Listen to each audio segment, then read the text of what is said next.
As I said last week, the response of the Albanese Labor government to this global crisis has been pathetic.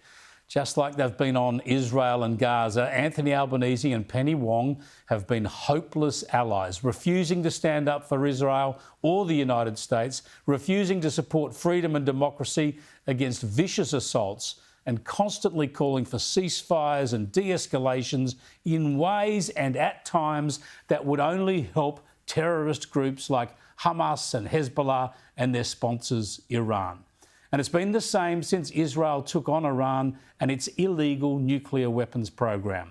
This has not been good for Australia, as I explained last week. Australia should have stood with the US behind Israel, but chose not to. We should have done this both for strategic and moral reasons. But instead we've been weak and we've failed to stand up for freedom and democracy against fanaticism and violence. But there's another price we've paid for that. If we'd have done the right thing, it also would have been diplomatically useful for the US.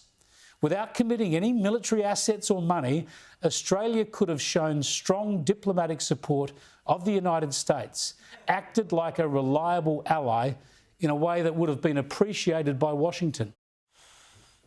Incredibly, though, even after the US attack on the weekend, the Albanese government went to water again.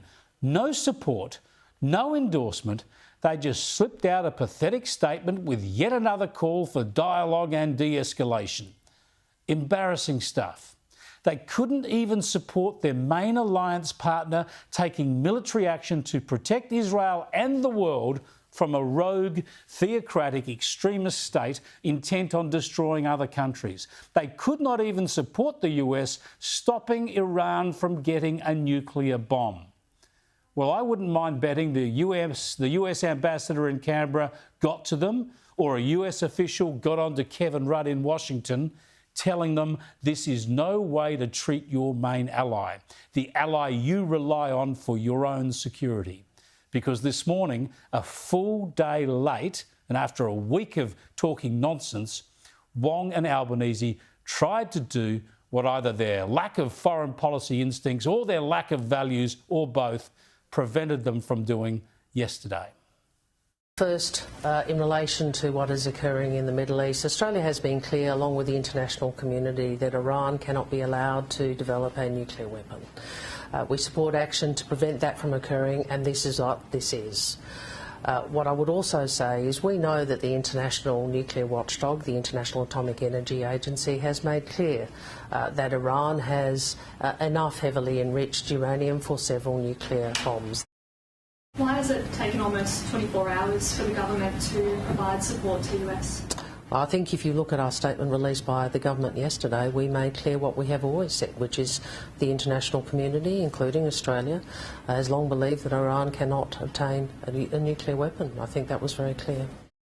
Our biggest ally bombs Iran, and we release a statement from an unknown spokesperson, an unnamed spokesperson. Yes, you're here now, but would you not think that it would have been something that the leader of this country would have spoken about before now? Well, Nat, it's not an unknown spokesperson, it's a government spokesperson, which is not an unusual... No, well, hang on, it's not an unusual thing for government to use spokespeople. OK, we're asking where the Prime Minister is. Well, I'm sure you'll hear from the Prime Minister today.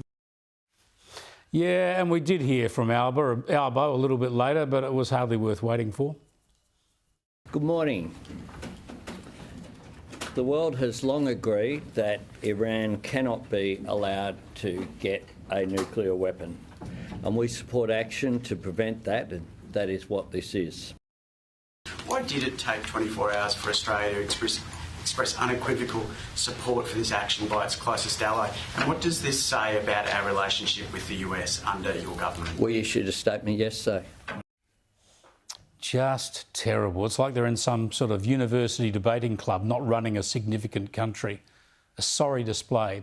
It makes Australia look weak and irrelevant and just a freeloader when it comes to the US and international security. True to his socialist left factional background, Albanese has shown himself to be worthless to the US. Now, that's a worry, no matter what you think of the US or Donald Trump. Because there's something else that this episode says about the way the US operates now under Donald Trump. Remember, Israel started this assault on Iranian nuclear facilities, and it's the US that is trying to finish it off, which demonstrates that the US is inclined to help allies who have the mettle to help themselves. The time for freeloaders seems to be over. Let's hope the message gets through to Albo.